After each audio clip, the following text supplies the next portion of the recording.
जाग के खोज करना चाहते हैं। आप भी इस बात को कान खोल के सुनिएगा, जो रात में जागे सो पावे, जो जागे सो पावे और जो सोवे सो खोवे। ये भी एक सूत्र है। रात में ही क्यों, जागृति चाहिए उनको, और जाग के रतिया में जानकी जी को पाना चाहते थे। मोह निशा जग सो निहारा, जो मोह में फंसा हुआ प्राणी है वो सो रहा है, और जो सो रहा है वो कभी नहीं पा सकता है। रात में कौन जागता जानते? रात में कौन जागता है? रामायण में गोस्वामी ने नाम गिनाए हैं, 4 लोग हैं जो रात में जागते हैं। 4 लोग, हनुमान जी उसी में से एक। और जो ये 4 में से नहीं, जो हनुमान जी हैं, जो ऐसे जागेगा वही जानकी जी को पाएगा। कौन कौन जागता है प्यारे रात में? गोस्वामी जी के शब्द सुने तो गोस्वामी जी कहते हैं 4 लोग कौन कौन जो जागते हैं। गोस्वामी जी के शब्द, यही जग जामिनी जागई जोगी, यही जग जामिनी जागई जोगी, परमारथी प्रपंच वियोगी, परमारथी प्रपंच वियोगी। रात्रि में जागते हैं योगी। योगी दिन में सोता मिलेगा आपको। कई लोग कहते हैं अरे बाबा कैसे हैं, तो दिन भर सोते रहते हैं। दिन में सोते मिलेंगे, रात में सब बैठ के वो अपने प्रभु के साथ अपना तार जोड़ते हैं। यही जग, जब सब सो जाते हैं तब जोगी जागता है और तब अपना तार भिड़ाता है ऊपर और सीधी बातचीत करता है। तो यही जग जामिन जागई जोगी, जो रात में जागे वो जोगी है। हनुमान जी योगी हैं, और जो योगी है वही जानकी जी को पा सकता है प्यारे। जानकी जी को वही ढूंढ सकता है, भोगी नहीं पा सकता उसको। जो खा पी के भोग किया और सो गया वो नहीं पा सकता है। जो रात भर जागता है, जो योगी है वही पा सकता है। योगी माने होता है जिसका भगवान से योग हो चुका है, जो भगवान के साथ जुड़ चुका है और जो दूसरों को भगवान से जोड़ रहा है, उसका नाम योगी होता है। जो खुद जुड़ा है और दूसरों को जोड़ रहा है प्रयास करके, उसका नाम योगी होता है। और ऐसा आदमी रात भर जागता है, जो निस नगर करो पैसार, रात भर जागूंगा। हनुमान जी ऐसे योगी हैं। राम से खुद तो जुड़े ही हैं, खुद तो जुड़े ही हैं, लेकिन जिसको पाते हैं उसे जोड़ देते हैं। तुम्हारो मंत्र विभीषण माना, लंकेश्वर भे सब जग जाना, तुम उपकार सुग्रीव ही कीना, राम मिलाए राजपद दीना। खुद जुड़े हैं और जिसको पाते हैं वही जोड़ देते हैं, वही जोड़ देते हैं। मैं गिनाऊं, लिस्ट है पूरी, सबको राम से किसने जोड़ा है? हनुमान जी ने। अब रामायण के बहुत से पात्रों को मैं गिना सकता हूं, इनको राम से जोड़ने का हनुमान जी ने किया। विभीषण को राम से किसने मिलाया? हनुमान ने। सीता और राम का मिलन किसने कराया? सीता जी त्रिजटा से लकड़ी मंगा रही थी जलने के लिए, मर जाती जल करके हो। हनुमान जी पहुंच गए। अब कछुक दिवस जननी धर धीरा, कपिन सहित हैं रघुबीरा, निश्चर मार तो ही ले जई हैं। ये मिलन किसने कराया? हनुमान जी न पहुंचते मौके पर तो सीताराम की जोड़ी वहीं फूट जाती। ये जोड़ी हनुमान की बनाई हुई। लक्ष्मण को राम से किसने मिलाया? लक्ष्मण जी को मेघनाथ छुट्टी कर चुका था, उनकी तिरही उरही सब कर डालता मेघनाथ। हनुमान जी गए, रात में पूरा पहाड़ उखाड़ के लाए और बूटी ला करके वो लखन और राम का मिलन किसने कराया? हनुमान ने। खुद जुड़ा है और सबको राम से जोड़ रहा है। भरत और राम की जोड़ी किसने बनवाई? भरत जी बिल्कुल चिता बनाए फिट थे। उत्तरकांड में कथा पढ़िएगा, बिल्कुल मरने वाले थे भरत जी। बिल्कुल हनुमान जी जस्ट पहुंच गए 1 मिनट पहले और भरत जी को बचा लिया और भरत और राम को मिला दिया। सुग्रीव को राम से मिलाया, अंगद को राम से मिलाया। ये सब मिलन के पीछे एक ही शख्स है, वो योगी। योगी हनुमान योगी। रात में जो जागता है वो योगी होता है, और जो योगी होता है वही जानकी जी को ढूंढ पाता है। जो सोवत है, लंका में सब सो रहे थे। एक मास्टर ने पूछा कि लंका का नाम सोने लंका क्यों है? सोने की लंका का अर्थ क्या होता है? तो विद्यार्थी ने उत्तर दिया कि वहां सब सोने वाले लोग थे, सब सो रहे थे, और जहां सब सो रहे हो उसको सोने लंका कहते हैं। कुंभकर्ण के ऐसा आदमी 6 महीना सोता था। जहां सब सोते हो, जो सोने वालों की नगरी है वही सोने की नगरी है। सो भाई बहनों, जो सो रहा है वो नहीं हनुमान जी, इसलिए जागना चाहते हैं। अति लघु रूप धरऊं निसी नगर करूं पैसार। रात आई, हनुमान जी मसक समान रूप का बिहारी, मसक समान रूप का बिहारी। लंका ही चले वो सुमिर नर हरि, लंका ही चले वो सुमिर नर हरि। हनुमान जी मसक समान, मसक माने मच्छर, मच्छर के समान हनुमान जी छोटे हुए। मच्छर जो ये शब्द है रामायण का, ये मिनिमम क्वांटिटी की हद है, माने छोटे पने की हद। मच्छर से छोटा फिर और क्या हो सकता है हा? हनुमान जी इतने छोटे बन गए, वही लिखा मुहावरा है ये, मसक समान रूप कपधरी। हनुमान जी मच्छर कैसे छोटे हो गए। कई लोग एक सवाल करते हैं कि जब हनुमान जी मच्छर कैसे बने थे तो अंगूठी वो कहाँ रखे थे राम जी वाली। हाँ, अंगूठी तो तोला भर की होती है, मच्छर तो मच्छर होता है, तो अंगूठी लाए थे, वो अंगूठी कहाँ धर लिए थे। हाँ, तो अंगूठी धर लिए थे ऐसे लोगों के खोपड़ी में। हाँ, जो ऐसे सवाल करते हैं उनको खोपड़ी में घुसड़ दिए थे उनके। हद है यार। हाँ, हनुमान जी के साथ कोई तर्क करे कि जब मच्छर बने तो अंगूठी कहां धर लिए, तो फिर जान लो अंगूठी कहीं नहीं तेरी खोपड़ी में घुस गई। हाँ, ध्यान देना भाई बहनों, एक संत ने इसका उत्तर दिया इस प्रश्न का बड़ा बढ़िया, कि जब हनुमान जी मच्छर कैसे बने थे तो अंगूठी भी वो हनुमान जी की साइज के हिसाब से छोटी हो गई थी। अंगूठी वो सामान्य अंगूठी नहीं थी जैसे हमारी आपकी होती है, अंगूठी चैतन्य स्वरूपा थी, वो चेतन अंगूठी थी। लिखा है लंका सुंदरकांड में, जब अंगूठी जानकी मैया के हाथ में आई है वो, तो अंगूठी जानकी से बातचीत की है। वो बात कियो से प्रबोध मुंदरी, उस मुंदरी ने जानकी जी को खूब समझाया है, बातचीत किया है। वो ऐसे नहीं थी सोने की अंगूठी खाली, बस वो बोलती थी। तो जब बोल सकती थी वो, तो छोटी बड़ी हो सकती थी। आपकी अंगूठी बोलती है, वो अंगूठी बोलती थी वो, तो वो अंगूठी जैसी आपकी वैसी थोड़ा थी, वो अंगूठी विशेष अंगूठी थी। वो जब बोल सकती है तो घट भी सकती है, बढ़ भी सकती है। तो हनुमान जी जब बड़े थे तो बड़ी रही होगी, और जब हनुमान जी छोटे हो गए तो छोटी हो गई होगी, मच्छर की अंगूठी हो गई होगी। तो इन सब सवालातों को लेके नहीं जीना चाहिए प्यारे। ये सब दिव्य प्रसंग है, इनको हमारी आपकी खोपड़ी वहां नहीं पहुंच पाएगी। इसलिए बस हाथ जोड़ो खाली दूर से ही, प्रणाम करते रहो कथाओं को, तो शंका नहीं करना चाहिए। सब भाई बहनों, और दूसरी बात एक और महात्मा बता रहे थे कि हनुमान जी छोटे हुए नहीं थे।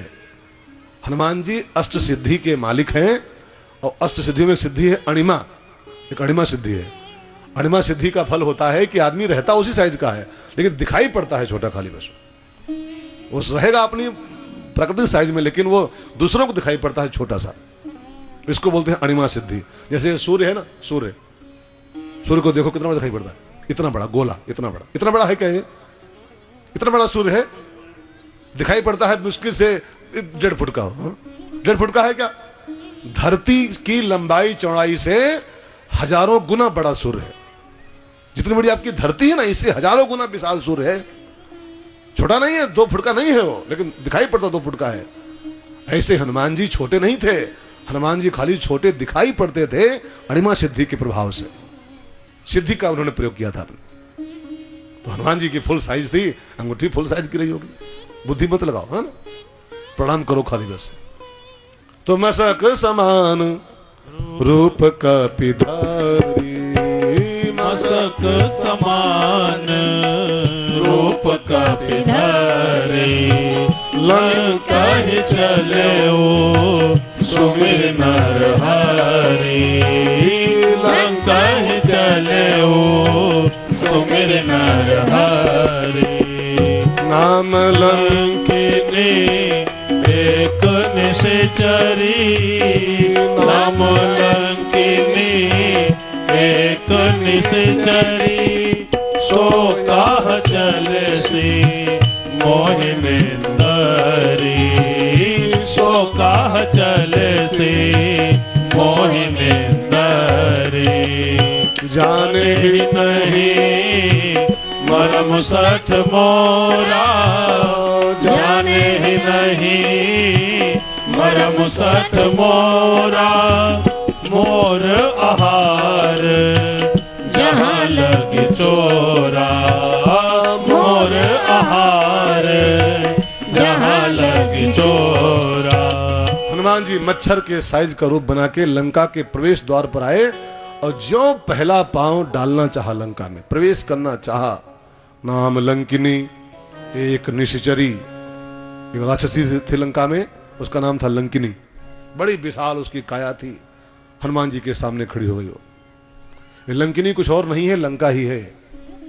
लंका के दो रूप हैं लिखा है रामायण में। लंका एक नगर है, एक गांव है, और दूसरा उसका एक रूप राक्षसी का है, उसी का रूप है वो, उसकी रखवाली कर दी लंका की। एक नगर और उसकी रखवाली भी वही करती है राक्षसी रूप में, लंकिनी। लंकिनी लंका दो नहीं है, दोनों एक चीज है। अब दोनों एक चीज, दोनों का अर्थ भी एक है, मनुष्य की सोच, यही लंका है, ठीक है ना, यही लंकिनी है। सोच ही लंका है और सोच ही लंकिनी है। और लंकिनी सामने खड़ी हुई, हनुमान जी से बोली, हनुमान, हनुमान नहीं बोली, सठ बोली, ए मूर्ख, मेरा मर्म नहीं जानता है तू? लंका में जो चोरी से प्रवेश करना चाहता है उसको मैं नाश्ता कर जाती हूं, उसको मैं खा जाती हूं। मोर आहार जहां लग चोरा, लंका के चोर मेरा भोजन है। और जो हनुमान जी को चोर कहा उसने, तो हनुमान जी को आई गुस्सा, मूर्ख कहीं की, राम के दूत को चोर कहती है? अगर तू चोर ही खाती है, तेरा चोर भोजन है, तो सबसे बड़ा चोर तेरा रावण है। राम जी की पत्नी को चुरा के लाया, सीता मैया को हमारी, एक चोर की रखवाली कर रही है और राम के दूत को चोर बोल रही है। ले प्रसाद ले। हनुमान जी उसको बढ़िया प्रसाद दिए, क्या मुठका एक महाकपिहानी, मुठका एक महाकपिहानी, रुधिर बमत धर निधन मनी, रुधिर बमत धर निधन मनी। हनुमान जी के मुक्के की बात आपको बताएं हम, बस थोड़ी सी कथा बची है, उसको ध्यान के सुनेगा। उसके पहले एक मार्मिक विषय और यहाँ पर निकल रहा है, उसको थोड़ा समझ लीजिए, फिर मुक्का मराया जाए हनुमान जी का। अभी तक जो कथा आप सुनते आए हो, कल से लेकर आज तक जो हनुमान जी चल रहे हैं, उनके सामने जो बाधाएं आ रही हैं, उसमें 3 बाधाएं मेनली आई हैं, 3 बाधाएं, और तीनों बाधाएं महिलाएं हैं, तीनों स्त्रियां हैं। सुरसा स्त्री, सिंहिका स्त्री, और ये लंकिनी बहन खड़ी हैं, ये भी नारी। ये 3 नारियां ही बाधा कर रही हैं एक नारी की खोज में। तो जिसकी खोज में आए हैं वो भी नारी ही है, सीता क्या है, नारी ही तो है। तो एक नारी की खोज में 3 नारियां बाधा कर रही हैं। ये थोड़ी बात समझने वाली है। ये पंडित जी का निकाला सूत्र है, ये पंडित राम किंकर जी का, कि एक नारी की खोज में हनुमान जी जा रहे हैं, उनके यात्रा में 3 नारियां बाधा कर रही हैं। तो वो नारी क्या है, ये 3 नारियां क्या हैं, इसको समझिए थोड़ा सा। सीता माने क्या होता है, भक्ति। सीता माने भक्ति, ठीक है ना। तो सीता की खोज में, माने भक्ति की खोज में एक साधक जा रहा है, उसके रास्ते में 3 नारियां बाधा कर रही। ये 3 नारियां क्या हैं, तो संतों ने इन तीनों का अर्थ निकाला, त्रिमाया। 3 प्रकार की माया होती है, सतोगुणी माया, रजोगुणी माया और तमोगुणी माया। ये 3 महिलाएं हैं। भक्ति की खोज में जब जाओगे तो ये माया डिस्टर्ब करती है। क्यों? क्योंकि माया और भक्ति दोनों एक ही पति की पत्नियां हैं, दोनों के पति एक हैं। कौन? परमात्मा। परमात्मा का नाम मायापति भी है और भक्ति के पति तो ऑलरेडी वही है, ठीक है ना। अब आप सब जानते हो जब एक ही पति की 2 पत्नियां हों तो दोनों का रिश्ता आपस में क्या होता है। भक्ति माया दोनों पत्नियां भगवान की हैं, और एक पुरुष की 2 हो तो दोनों रिश्ता क्या कहलाएगा आपस में? बहिनी। बहिनी नहीं होती, सौत है, सौत। वो रिश्ता सौत का होता है। माया भक्ति में सौत का रिश्ता है, एक ही पति 2 पत्नियां। और सौत का रिश्ता प्यारे बड़ा घातक रिश्ता होता है। एक महात्मा जी वो गा रहे थे कि मौत से खतरनाक सौत होती है मौत बुरी लेकिन अच्छी। संत के शब्द है मौत बुरी लेकिन अच्छी, एक ही बार तो आती है मौत बुरी लेकिन अच्छी, एक ही बार तो आती है। मौत से सौत तरह बुरी, मौत से सौत तरह बुरी, जीवन भर हृदय जलाती है, मौत से सौत सौ तरह बुरी जीवन भर हृदय जलाती है। मौत तो एक बार आई, मुक्ति पथ ले गई, नौमन चलन धरा, एक बार जल गए छुट्टी। मौत तो खाली एक बार जलाती है, लेकिन सौत जिंदगी भर जलाती है, जिंदगी भर जलाती है। ये दोनों में सौत का रिश्ता है, माया और भक्ति में। भगवान की दोनों पत्नियां हैं, तो अब सौत जानते हो डाह होता आपस में है। तो जब माया जब देखती है ये कि कोई साधक भक्ति की ओर जा रहा है, भक्ति की खोज में जा, मेरी सौत की ओर बढ़ रहा है, तो सौत की ओर जाओ, ये भला माया कहाँ बर्दाश्त करेगी। तो माया वो तीनों रूपों में आती है, उस भक्ति की खोज में वो बाधा करती है कि सौत की ओर मत जाओ, वो ब्रेकर बन के आती है। यही तीन प्रकार की जो मायाएं हैं, यही ये तीन महिलाएं हैं। सुरसा सतोगुणी माया है, लंकिनी रजोगुणी माया है, और सिंहिका तमोगुणी माया है। अब आप देखिए हनुमान जी तीनों के साथ कैसा बिहेव किए। सतोगुणी माया सुरसा है, उससे अलग व्यवहार किए। रजोगुणी माया लंकिनी है, उसको खाली मुक्का मार के ठीक किए, उसको जान से नहीं मारे। लेकिन तमोगुणी माया सिंहिका है, उसको जान से मार दिए, ताहे मार, उसको जान से खत्म कर दिए। इसका अर्थ है प्यारे, सतोगुणी माया को नहीं मारना है, उसको टच भी नहीं करना है, उसका तो आशीर्वाद लेके चलना है, वो जरूरी है भक्ति खोज में, उसका आशीर्वाद बहुत काम करता है। रजोगुणी माया को जान से नहीं मारना है, नहीं तो सब काम आपके ब्रेक हो जाएंगे। उसको बस खाली देखो, जब ब्रेकर बन रही है तो मुक्का मार के उसको औकात में रखो, खाली बस उसको बढ़ने मत दो। लेकिन तमोगुणी माया को जान से मार देना है। अब आप समझिएगा सतोगुणी माया क्या होती है। जो मंदिर जाते हो, जो पूजा करते हो, जो माला करते हो, जो दान पुण्य करते हो, ये सब एक शब्द बनता है इसको लेकर के, सतोगुणी माया। ये सुरसा है। ये पूजा करना, माला करना, मंदिर जाना, पाठ करना, आरती करना, उपवास करना, व्रत करना, दान करना, ये सब मिला के सुरसा है। इसको मारना नहीं है, इसको दुत्कारना भी नहीं है, इसकी कृपा चाहिए, इसका आशीर्वाद लो और आगे बढ़ो। ठीक है, भूखे रहो, उपवास करो, माला करो, आरती करो, पूजा करो, लेकिन ये जीवन का लक्ष्य नहीं है। यह कलिकाल साधन दूजा, जोग यज्ञ जप तप व्रत पूजा, ये सब मंजिल नहीं है प्यारे, ये ब्रेकर है, ये माया है। लेकिन ये सतोगुणी माया है, बस इतना कहना मेरा ध्यान रखिएगा। इसकी निंदा नहीं कर रहा हूं मैं, लेकिन ये लक्ष्य नहीं जीवन का है। अब कोई दुई माला कर लेता हो, कहे पर्याप्त है, बहुत हो गया इतना, नहीं, ये मंजिल नहीं है, इसको आगे बढ़ना है, इससे इसकी कृपा से आगे बढ़िए, सतोगुणी माया का आशीर्वाद लीजिए, आगे बढ़िए। लंकिनी रजोगुणी माया कहलाती है। ये जो पैसा रुपया, मकान दुकान, नाम कीर्ति यश प्रतिष्ठा, ये सब जो इच्छाएं अंदर हैं, ये लंकिनियां हैं। रजोगुणी माया माने ये सब नाम और कीर्ति, रुपया, पैसा, फलाना फलाना, ये सब रजोगुणी माया कहलाता है, रजोगुण में आता है। रजोगुणी माया को जान से नहीं मारना है, ध्यान देके सुनना। इसको बस केवल काबू करना है आपको। मुक्का मार के जब लगे बहुत बहुत उत्पाद कर रही है, इसको मुक्का मार के इसका रक्तपात करा दो थोड़ा सा। रजोगुणी माया उत्पाद करे, मुक्का मार के इसका रक्तपात करा दो थोड़ा सा, इसको काबू कर लो, इसकी औकात में ले आओ, तो आपकी हेल्प करेगी। और इसमें अटक जाओगे, हाय पैसवा, हाय पैसवा, हाय दुकनिया, हाय मकनिया, तो बस लंकनी के आगे नहीं बढ़ पाओगे, तो फिर ये टांग पकड़ लेगी आपकी। इसको मुक्का मारो, इसको कंट्रोल में करो, आगे बढ़ो। लेकिन आगे एक और माया खड़ी है, तमोगुणी माया। ये सिंहिका है, ये तो इंसान की टांग पकड़ के इसको गिरा लेती है, इसको समुद्र में डुबा देती है, इसको खा जाती है। तमोगुणी माया को तो बिल्कुल जान से बिना रियायत के मार डालना है। सुरसा की कृपा चाहिए, रजोगुणी माया को खाली काबू में रखना है, औकात के बाहर नहीं, और तमोगुणी माया को जान से मार देना है। यही तीन स्त्रियां, तीन प्रकार की माया हैं, भक्ति की खोज में तीनों बाधा करती, ठीक है ना।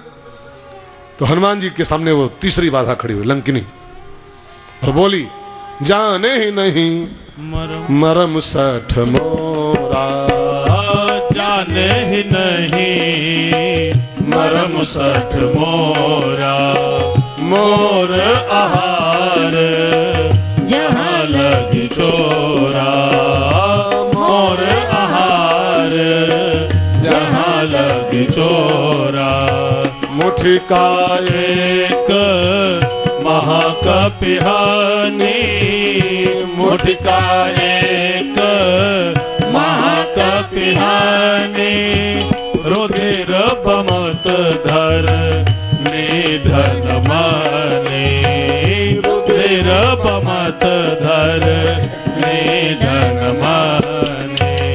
हनुमान जी ने एक मुक्का उसके खींच के मारा खोपड़ी पर, खून की पलटी करती हुई रुधिर बमत धरणी ढनमनी, धरती पर लुढ़क के गिर गई लंकिनी। उसका खून बहने लगा और जब उसका थोड़ा सा खून बह गया, रक्तपात उसका हो गया, तो उत्पात खत्म हो गया। उसका उत्पात कर रही थी, रक्तपात हो गया, उत्पात खत्म हो गया। ध्यान देना, बापूजी बोलते हैं अपनी कथाओं में, उत्पात को खत्म करना है तो रक्तपात होना जरूरी है। उत्पात माने क्या होता है? उत्पात माने उत और कभी पात, उत्पात उत्पात। ये हमारा जो झूला पड़ा हुआ है, कभी ऊपर कभी नीचे, कभी ऊपर कभी बड़े आस्थावान, कभी नास्तिक, कभी बड़े भगत, कहीं बिल्कुल भोगी, कभी जोगी कभी भोगी, उत और पात, उत और पात, इसी को बोलते हैं उत्पात। और जब जब ये उत्पात आपके जीवन में शुरू हो तो उसके कुछ रास्ते हैं, बापूजी कहते हैं वो कर लो, आपका उत्पात खत्म हो जाएगा। उसका पहला उपाय है किसी हनुमान का मुक्का लगवाओ खींच के इसके ऊपर, उत्पात पर, तो कुछ रक्तपात हो जाए, रक्तपात हो जाए तो उत्पात खत्म हो जाता है। ठीक है। नंबर 2, भगवान की याद में अश्रुपात करो।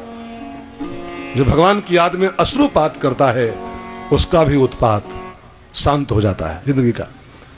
अथवा कोई महापुरुष आपके जीवन में सूत्रपात कर दे, कोई एक सूत्र आपके भीतर प्रवेश करा दे, सूत्रपात हो जाए तो भी उत्पात खत्म हो जाता है। तो हनुमान जी मुक्का मारे खींच के, उसका रक्तपात शुरू हो गया लंकिनी का। रुधिर बमत धरणी ढनमनी, लुढ़क गई धरती पर, बेहोश हो गई। और जो कुछ देर के बाद उसको होश आया तो गोस्वामी जी कहते हैं, पुनि संभारी उठी सो लंका, पुनि संभारे उठी सो लंका, जोरी पाने कर विनय सशंका, जोरी पाने कर विनय सशंका। जब रावण ही ब्रह्मवर देना, जब रावण ही ब्रह्मवर देना, चलत बिरंचे कहा मोह चीना, चलत बिरंचे कहा मोह चीना। विकल हो सीतय कपि के मारे, विकल हो सीतय कपि के मारे, तब जाने सोने से चर संघारे, तब जाने सोने से चर संघारे। लंकिनी होश में आई, खड़ी हुई, हाथ जोड़ा हनुमान जी के और बोली, हनुमान जी, जब ब्रह्मा ने रावण को वरदान दिया था और लंका दिया था रावण को, तो मुझे भी रावण के साथ कर दिया था कि लंकिनी तू भी लंका ही है, लंका रावण को दे रहा हूं, तू भी साथ में जा और रावण की लंका की रखवाली कर। तो मैंने ब्रह्मा जी के हाथ जोड़े, ब्रह्मा जी इस दुष्ट के साथ हमको भेज रहे हो, नरक का वास ठीक है लेकिन दुष्ट का साथ नहीं ठीक है, इसके साथ मुझे कब तक रहना पड़ेगा, इस दुष्ट का साथ मुझे कब तक निभाना पड़ेगा। तो ब्रह्मा ने लंकिनी को एक वो दिया था, क्या सबूत, कि जब तुझको कोई बंदर मुक्का मारे, कोई बंदर आएगा लंका में और तुझको मुक्का मारेगा, और जब बंदर के मुक्के से तू विकल हो जाए, बेहोश हो जाए, तब जानना कि अब बस रावण का अंत आ गया, अब बस बहुत जल्दी है इनकी तरह होने वाली है दुष्टों की। तो लंकिनी बोली, हनुमान जी मैं जान गई कि अभी इन दुष्टों का सफाया होने का, ब्रह्मा जी का वचन मुझे याद आ रहा है, विकल हो सीते कपि के मारे, तब जाने निश्चर संघारे, भी सबका द एंड होने वाला है।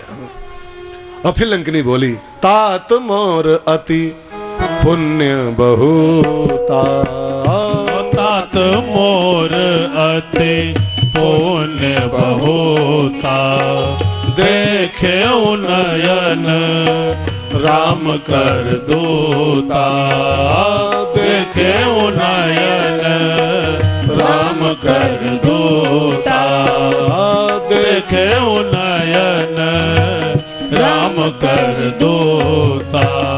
अभी तक जो हनुमान जी को चोर कह रही थी, सठ कह रही थी, वो अब कह रही राम कर दूता, संत हनुमंत। मेरा बड़ा पुण्य है कि आपके ऐसा भक्त मेरे सामने खड़ा है, आपके ऐसे राम के दूत का मैं दर्शन पा रही हूं, मोरत पुण्य बहुता।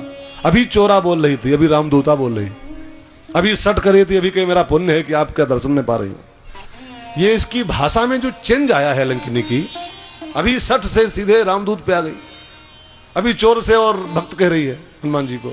ये इसकी लैंग्वेज में जो चेंज आया है, इस चेंज का एक रीजन है, कारण है। ये चेंज किस लिए आया है इसकी खोपड़ी में? ये हनुमान जी के मुक्के का परिणाम है। लंकिनी माने आप समझ गए, लंकिनी माने लंका, और लंका माने होता है मनुष्य की थिंकिंग, सोच। और ध्यान देके सुनिएगा, जो हनुमान जी का मुक्का है ये इंसान की सोच पे काम करता है, इंसान की बुद्धि भी काम करता है। हनुमान संत हैं, और संत का मुक्का माने सत्संग।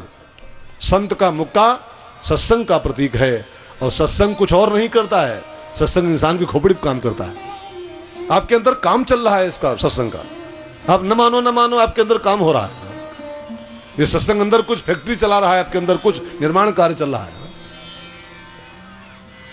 जान नहीं मिलती वो, चूंकि अंदर है फैक्ट्री, वो जान नहीं मिलती है। बाहर कुछ बनता होता, सीमेंट और खोआ और पेड़ा, तो मालूम पड़ता वो अंदर चलता है। ये कथा जो पंडाल लगा है, ये अंदर काम करता है प्यारे। गोस्वामी जी रामायण में कहते हैं, जन फल, सत्संग में नहाने का फल होता है काक होए पिक। कौवा डुबकी लगाए सत्संग में, कोयल बन के बाहर आता है। बगुला डुबकी मार दे तो हंस बन के बाहर निकलता है। कथाओं का बड़ा प्रभाव होता है प्यारे। तो सत्संग हनुमान का मुक्का है, और लंकिनी इंसान की सोच है। इंसान की सोच पर मुक्का बहुत बड़ा काम करता है प्यारे, बिल्कुल सोच को चेंज करता है इंसान की। सो भाई बहनों, लंकिनी यही सोच है, हनुमान का मुक्का बढ़िया सत्संग है। और ये सत्संग जिसको लग जाए प्यारे, जिंदगी में बड़ा काम करता है। अभी चोर बोल रही थी, अभी कह रही है तात मोर अति पुण्य बहुता, तात मोर अति पुण्य बहुता देखे नयन राम कर दूता देखे नयन राम कर दूता। सत्संग मनुष्य के विचारों में चेंज लाता है। और मैंने आपसे कल एक शेर कही थी, कल या परसों में, याद न हो तो मैं याद कराऊं। नजरें बदली तो नजारे बदल गए, और कश्ती ने बदला रुख तो किनारे बदल गए। एक बार ये बुद्धि मुड़ जाए ना, अच्छी जगह की चली जाए, ये बुद्धि नौका है, यही लंकिनी है। एक बार ये नौका अपना रुख मोड़ दे तो जो जहां जा रही थी उसके जस्ट उल्टा चल पड़ती है। बस नौका को मोड़ दो खाली अपनी, बस बुद्धि की नौका को, जो भोगों की ओर जा रही है, जो भक्ति में बाधा कर रही है, किसी संत का मुक्का लगवा करके किसी संत को चप्पू दे दो अपना, इसको मोड़ दो प्रभु जी, और संत उस नौका को मोड़ दे तो जो भोगों की ओर जा रही थी वो भक्ति की ओर चल पड़ती है। अभी लंकिनी बाधा कर रही थी, देखिए अभी सीता की प्राप्ति में बाधा कर रही थी, अभी क्या बोलने जा रही है, प्रवेश नगर की जय सब काजा। अभी रोक रही थी, अभी कह रही जाओ काम करो अपना। कश्ती ने बदला रुख तो किनारे बदल गए। जो बाधक थी वो साधक हो गई, जो बाधा कर रही थी वो हेल्प कर रही कि कीजिए सब काजा। मेरा भी आशीर्वाद आपके साथ में। इसलिए भाई बहनों, अगर इस बुद्धि रूपी नौका के द्वारा भक्ति करना चाहते हो, इस बुद्धि को भगवान के काम में लगाना चाहते हो, तो किसी संत का मुक्का, बढ़िया मुक्का इस पे लगवाओ खट से, हाँ? और जम के मुक्का के बैठ जाए खोपड़िया पे, तो जो हाँ बाल वाल ना हो तो और बढ़िया काम करेगा। हाँ? ठीक से मुक्का जम के बैठ जाए प्यारे, हाँ? तय मानना यही खोपड़ी जो खाली संसार की ओर हमको धकेल रही है, खाली खाओ पियो मौज करो प्रपंचों में हमको ढकेले जा रही है। संत का मुक्का बैठ जाए ठीक से, यही खोपड़ी सहायता करना शुरू कर देते हैं। अब राम का काम करो, अब राम काज करो। लंकिनी हनुमान जी से बोली, हनुमान जी तात स्वर्ग अपवर्ग सुख धरिय तो लायक अंग, तात अट स्वर्ग अपवर्ग सुख हरि